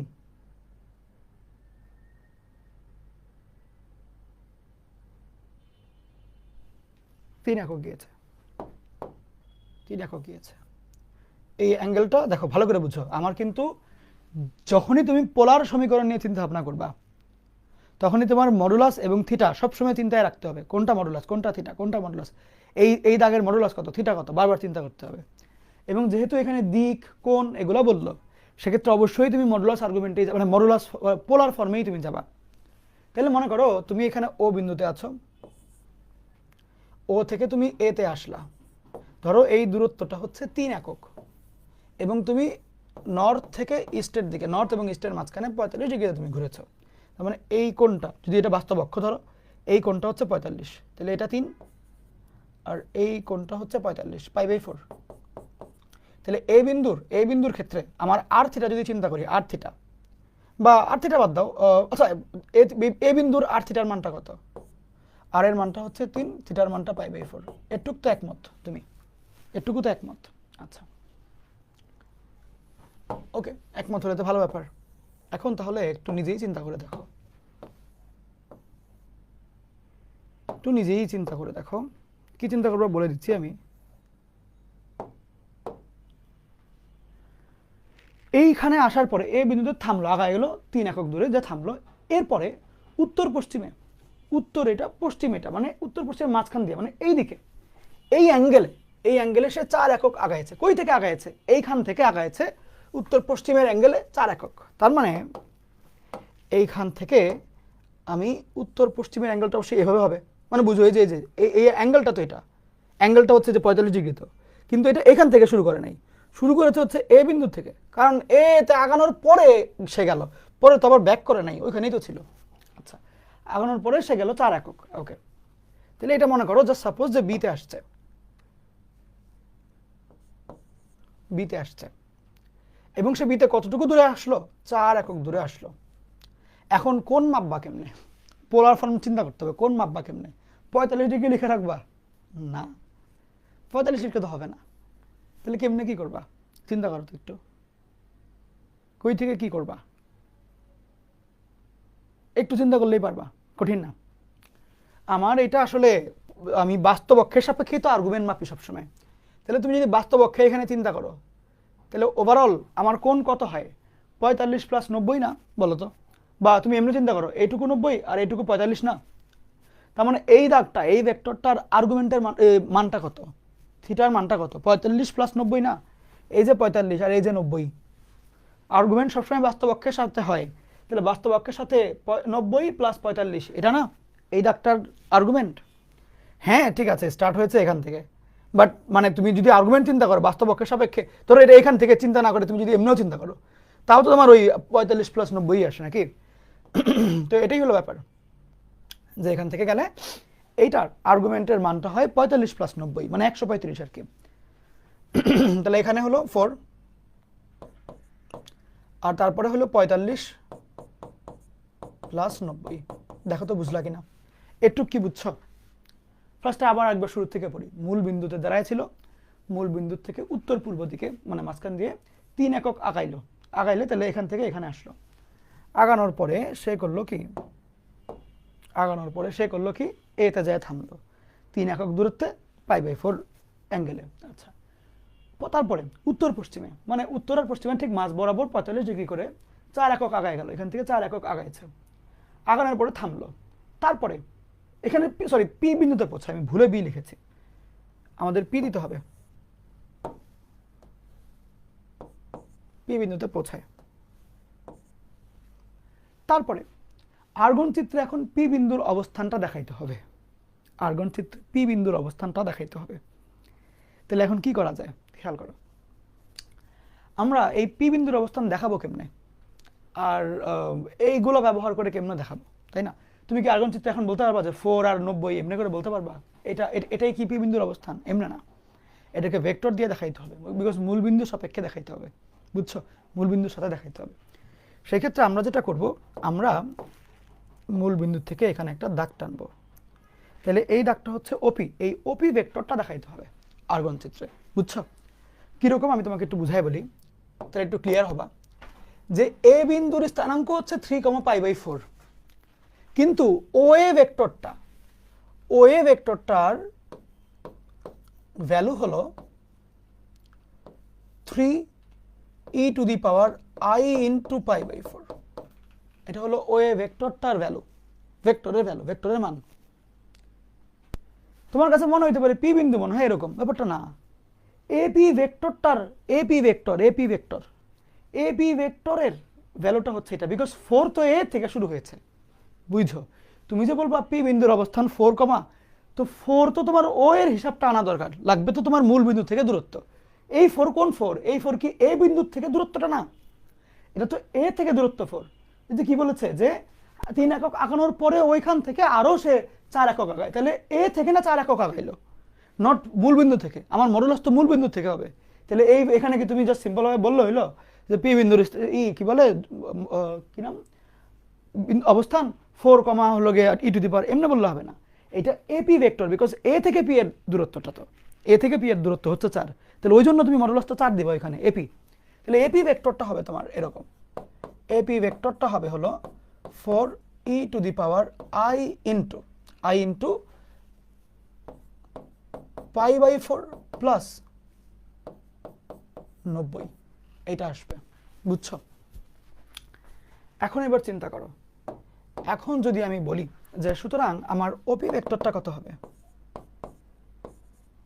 ওপি ভেক্টরের মানটা হবে হলো ওএ প্লাস এপি।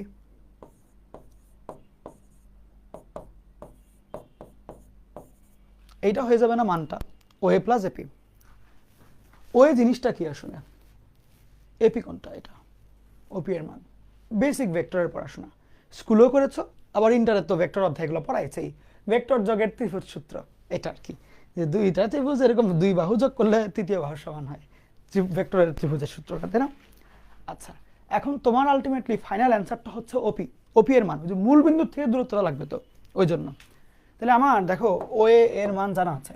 ওএ এর মান হলো 3e to the power i into π/4 plus AP এর মান হলো 4e to the power i into π/4। আবার যেহেতু যোগ আছে তাহলে আমি আরেকটা ই দিয়ে লিখে ফেলি, e two the power i into 90 degree. ঠিক আছে,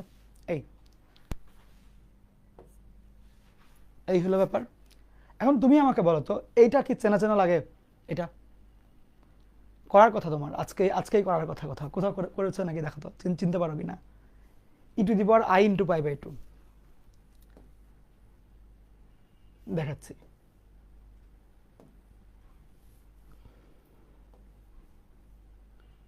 এইখানে করলো না, এই যে e to the power i into π/2 এর মান যে i, মনে আছে?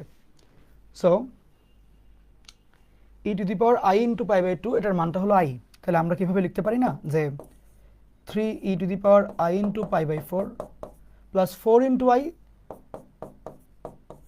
Into e to the power i into π/4। তাহলে দুইটার মধ্যে e to the power i π/4 common, তাহলে কমন নিয়ে ফেলো e to the power i π/4 কে, অ্যান্ড সামনে 3 প্লাস 4i লিখে দাও। এটা হলো আমার ওপি ভেক্টরটার ভ্যালু। বুঝছো যে 3 plus 4i e to the power i into π/4। লিখো, এবার তোলো, ভালো মতন তোলো।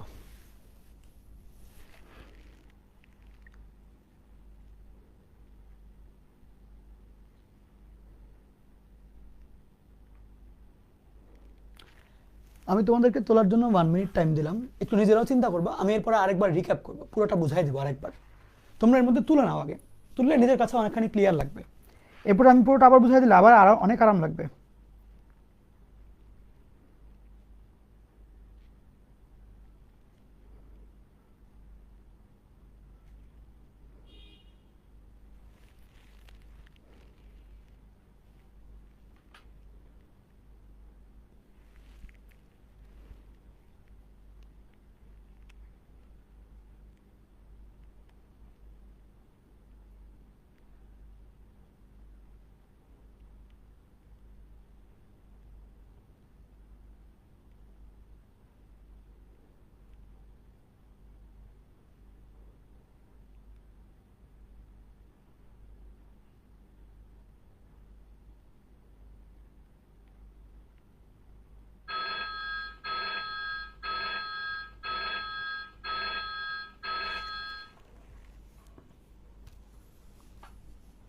আমি কি কোনো কারণে টাইম একটু কম দিলাম নাকি?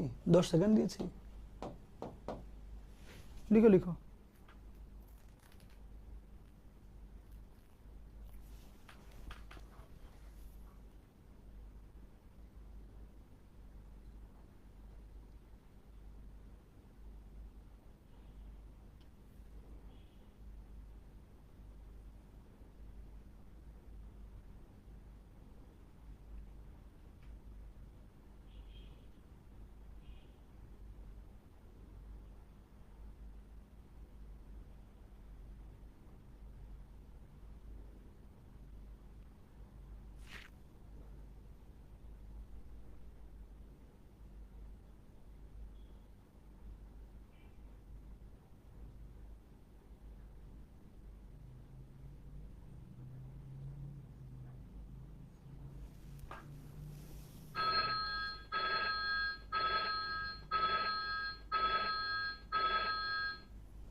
আসো এবার পরবর্তীতে আমরা এই অঙ্কটা করব। এই অঙ্কটা বইতে আসছিল 16-17-তে। এটা দ্রুত তুলবা, টাইম 30 সেকেন্ডস। 30 লাগবে না, 20তেই হবে। তুলো।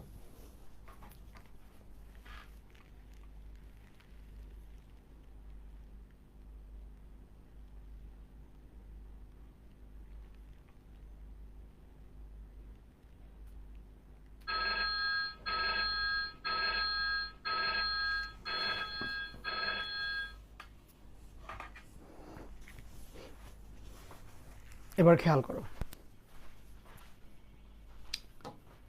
এই একটা জটিল সংখ্যা ভগ্নাংশ আকারে, একে মডুলাস অ্যামপ্লিটিউড আকারে প্রকাশ করতে বলেছিল। বইটা আসছে 16-17-তে। তুমি সুন্দর করে ক্যালকুলেটরটা হাতে নেবা। হাতে নেওয়ার পরে তুমি এই জটিল সংখ্যাটাকে লিখে ফেলবা। আগে আগে মানে কমপ্লেক্স নাম্বারে যাবা, এরপরে লিখবা 1 + 2i বাই 1 - 3i। লেখার পরে ইকুয়াল দিলা, এটা আসছে -½ + ½ i। তাহলে 1 + 2i by 1 - 3i is equal to -½ + ½ i। এটা চলে আসছে। এইবার তোমার কাজ হচ্ছে আর এবং থিটার মানটা বের করা। বের করার পরে তুমি সেখান থেকে মডুলাস অ্যামপ্লিটিউডে যাবা। তাহলে আর এর মানটা হলো ½ হোল স্কয়ার, মানে মাইনাস আর কি, আর আরও একটা ½ হোল স্কয়ার এর টোটাল রুট। ওকে, 0.5 স্কয়ার প্লাস 0.5 স্কয়ার। ওকে, ও দশমিক আসছে। আচ্ছা দাঁড়াও, তোমরা আমাকে একটু বলো তো এটা কত আসে। আমার ক্যালকুলেটর আমি একটু কিছু চেঞ্জ করে রেখেছি তো, ইনপুট আউটপুট। ওকে, স্কয়ার প্লাস আসছে 1/√2। অ্যান্ড থিটার মানটা মাইনাস প্লাস, তাহলে মাইনাস প্লাস এইখানে, তাহলে আমার এখানে এই ভ্যালুটা আসতে হবে 180 বিয়োগ tan ইনভার্স ½/½ তাহলে এটা সেম 45 ডিগ্রি, পাই -45, তাহলে 3π/4। আচ্ছা, তো সেক্ষেত্রে আমার ওভারঅল ভ্যালুটা কত আসে? সুতরাং r cos theta plus i sin theta, এটার মানটা হবে হলো আর এর value 1/√2 into cos 3π/4 plus i into sine into 3π/4। That's it. বুঝছো? বুঝা গেল? দেখো তো, ইজি কিন্তু। তুলে ফেলো, তুলে ফেলো, তুলে ফেলো, তুলে ফেলো।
লেখা শেষ সবার? কমপ্লিট? ওকে, এখন এইবার আমরা এই এমসিকিউটা সলভ করব। এবার আচ্ছা, এটা হোমওয়ার্ক দিই তোমাদেরকে। নর্মাল জটিল সংখ্যা দেওয়া, দেখাইতে হবে যে বাস্তব অংশ আর অবাস্তব অংশ, এই দুটো যোগ করলে 0 হয়, যে 2 আর -2 যোগ করলে 0 অবভিয়াসলি। এটার আর এটার অনুবন্ধীকে গুণ করলে 8 আসে, দেখাবা। এটার পোলার আকারটা তোমাকে দেখাইতে হবে, 2√2 cos মানে মডুলাস অ্যামপ্লিটিউড ফর্মে, বুঝছো? এটা দেখাইতে পারবে না বলো, মডুলাসের মানটা বের করবা, আর্গুমেন্টের মানটা বের করবা, বসাই দিলে দেখবো উত্তর চলে আসছে। আর্গুমেন্টটা এখানে -π/4 আসবে, হ্যাঁ -π/4 আসবে। কজের মধ্যে নেগেটিভ কোণ দিলে সেটা পজিটিভ হয়ে যায়, সাইনের মধ্যে নেগেটিভ π/4 দেওয়ার কারণে সেই নেগেটিভটা বাইরে এই যে এখানে চলে আসে।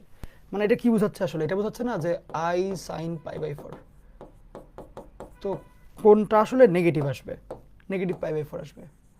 ওকে, তো ওই নেগেটিভটা কজের মধ্যে তো নেগেটিভ মানে পজিটিভ, সাইনের নেগেটিভটা বাইরে এখানে চলে আসে। এই তো তিনটাই কারেক্ট, বা 2 নম্বরটা আমি চেক দিই নি, এটা নিজে নিজে টেস্ট করবা আর কি, নিজে নিজে টেস্ট করবা এটা।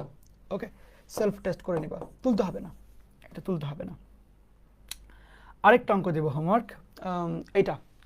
ওকে, দৃশ্য, এটা একটু ভুলে উপরে চলে গেছে। দৃশ্যকল্পটা হলো, মানে উদ্দীপকটা ছিল এরকম, z = r cos θ plus i r sin θ। প্রমাণ করতে হবে যে argument of z square equal to 2 argument of z। তাহলে তুমি z স্কোয়ার দিয়ে একটা টেস্ট করবা আর্গুমেন্ট, আর শুধু আর্গুমেন্ট অফ z দিয়ে করবা। আমি এটা একটু দেখাই দিব তোমাকে, এটাও তুলিও না, এটাও তুলিও না, হ্যাঁ বলা যাবে না বোর্ড, মানে আমার খেয়াল নাই কোন বোর্ডে, বাট 23 সালে আসছে এটা। আচ্ছা, লাস্টবার আসছে। এখন দেখো z স্কোয়ার করতে বলেছে, তাহলে যদি z স্কোয়ার করো, z জিনিসটা আসলে কি? z হচ্ছে r cos θ plus i sin θ, ঠিক, বা r e⁻i θ। তাহলে আর্গুমেন্ট দেখো, পরীক্ষার হলে একবার এটা লিখবা, তুলতে হবে না, জাস্ট দেখো, পরীক্ষার হলে একবার লিখতে পারবা argument of z equal to তাহলে থিটা, সিম্পল। ওকে, এখন যদি বলি যে z স্কোয়ারটা কত, সেটা হচ্ছে r square into e⁻i θ whole square, that is r square into e⁻i into 2 θ, ঠিক, এই 2টা তো এখানে বসবে। তাহলে এখন যদি জিজ্ঞেস করি, আচ্ছা তাহলে আর্গুমেন্ট অফ z স্কোয়ারটা কত, সেটা হলো যে i এর সহগে যে আছে সে 2 θ। ওকে, এবার যদি আমি চিন্তা করি,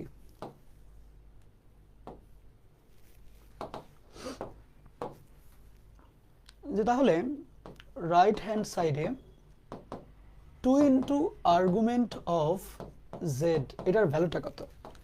এটার ভ্যালুটা কি এরকম না যে 2 ইন্টু থিটা বা 2 θ? 2 θ আবার কত ছিল? আর্গুমেন্ট অফ z স্কোয়ার, মানে কি লেফট হ্যান্ড সাইড। তুমি কিন্তু এমনি প্রমাণ করে ফেলতে পারবা, বুঝছো? খুব সহজে কিন্তু করা যায়, একটু দেখো একবার, কিছুই করি নেই, অমন আহামরি কিছুই না। এই জটিল সংখ্যাটা এরকম ফর্মে দিয়েছিল, মডুলাস অ্যামপ্লিটিউড নিয়ে এটাকে ডিরেক্টলি পোলার ফর্মে নিলাম, নেওয়ার পরে বললাম এই z এর আর্গুমেন্ট হলো গিয়ে থিটা, আর z স্কোয়ারেরও চেয়েছে, ধরে এটাকে স্কোয়ার করে দিয়েছি, স্কোয়ার করার পরে আসছে এটা, বললাম তাহলে স্কোয়ারের আর্গুমেন্ট হলো 2 θ, তাহলে আমার থিটাও আসছে 2 θও আসছে। এখন আমি দেখাই দিলাম কোনটা কীরকম, কম্বাইন করে দেখাই দিলাম আর কি, বুঝছো? সহজ কিন্তু। এইবার নিজে একটু দেখো বুঝতে পারলা কিনা। এটা তোলার জন্য টাইম হলো 1 মিনিট, তোলো।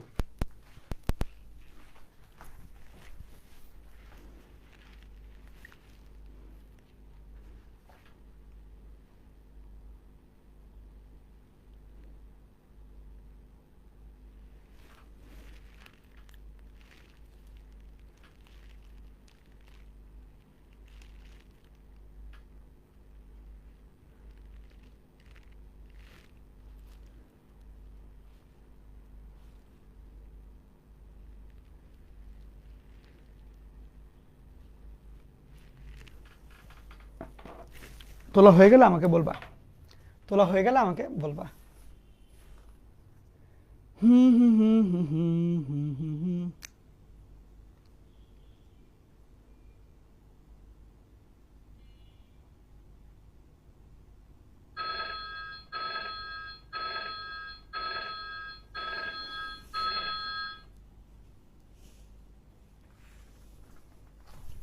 আমি পুরো অঙ্কটা আরেকবার রিক্যাপ করছি।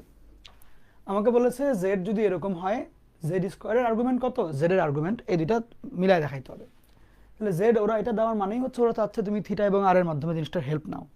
তাহলে এটাকে আমি, এই ফর্মটা আমার বেস্ট না, বেস্ট তো হচ্ছে এইটা, আই এর সহগ একবারে পাওয়া যায়, নিলাম। এবার আমি এই জেডেরই আর্গুমেন্ট বের করলাম থিটা। তাহলে এটাই আমার একটা পার্ট চলে আসলো, তো argument of Z. Left right hand সাইডের জন্য একটা কিছু পেয়ে গেলাম, লেফট হ্যান্ড সাইডের জন্য পাওয়া লাগবে জেড স্কোয়ারের আর্গুমেন্ট। তাহলে ওইটাকে ধরে আবার স্কোয়ার করলাম, করার পরে আসছে এটা। এখন তাহলে এখানে আই এর সহগ কত? 2 থিটা না? তাহলে আমি বলতে পারি না আর্গুমেন্ট অফ জেড স্কোয়ার হচ্ছে 2 থিটা। তাহলে আমার রাইট হ্যান্ড সাইডের মানটা হলো, তুমি লেফট দিয়ে স্টার্ট দিলেও হবে, কোনো সমস্যা নেই। মানে লেফট হ্যান্ড সাইডের মানটা হলো কি 2 থিটা, রাইট হ্যান্ড সাইডে 2 থিটা, তাহলে ইকুয়াল, সেম আর কি। আচ্ছা, আমি বলেছিলাম একটু আগে এই অঙ্কটা আরেকবার বুঝাবো পরের অঙ্কে যাওয়ার আগে, বাট ভুলে গেছিলাম, হঠাৎ মনে পড়েছে মাঝখানে। এই অঙ্কটার মধ্যে তোমাকে ওরা বিন্দুর স্থানাঙ্ক বলে দেয়নি, তোমাকে ওরা বিন্দুর গতিপথ নিয়ে কথাবার্তা বলেছে। বিন্দুর স্থানাঙ্ক আর গতিপথ কিন্তু আলাদা।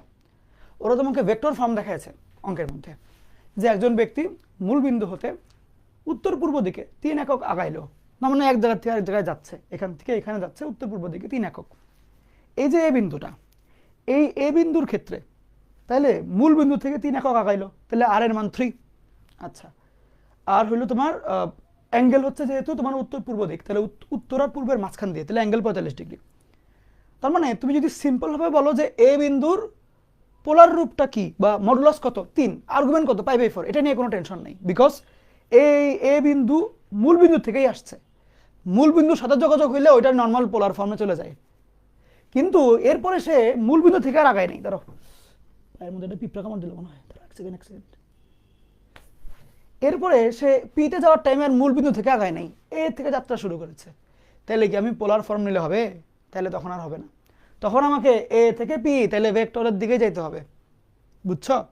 মানে যদি হয়তো আদি বিন্দু দুই ক্ষেত্রেই মূল বিন্দু, তাহলে আমি নর্মাল ভেক্টর নর্মাল জটিল সংখ্যা দিয়ে করে দিতাম কাজ। বাট এখানে এই ক্ষেত্রে আদি বিন্দু মূল বিন্দু হইলেও পরেরটার আদি বিন্দু আর মূল বিন্দু না, পরেরটার আদি বিন্দু আবার এটার শেষ মাথা ওইটা শুরুর মাথা, এটা তো ভেক্টর হয়ে গেল। গিয়ে ভেক্টরে তো এটা পড়েছে, একটা শেষ মাথা একটা শুরুর মাথা করে করে ভেক্টর ত্রিভুজ যোগ করতে হয়। তাহলে এবার আগাইতে হবে। এবার 4 যে বললো, 4 মূল বিন্দু থেকে 4 না, তো মূল বিন্দু থেকে তো এত বড়, 4 তো এ থেকে, বুঝছো? আবার অ্যাঙ্গেল তো মূল বিন্দু থেকে এত না, অ্যাঙ্গেল তো হচ্ছে এ থেকে এত। তুমি চিন্তা করো, এইটার যে অ্যাঙ্গেল, এইটার অ্যাঙ্গেল কি 1, এইটার হচ্ছে কি কম, এটা তো অনেক বেশি।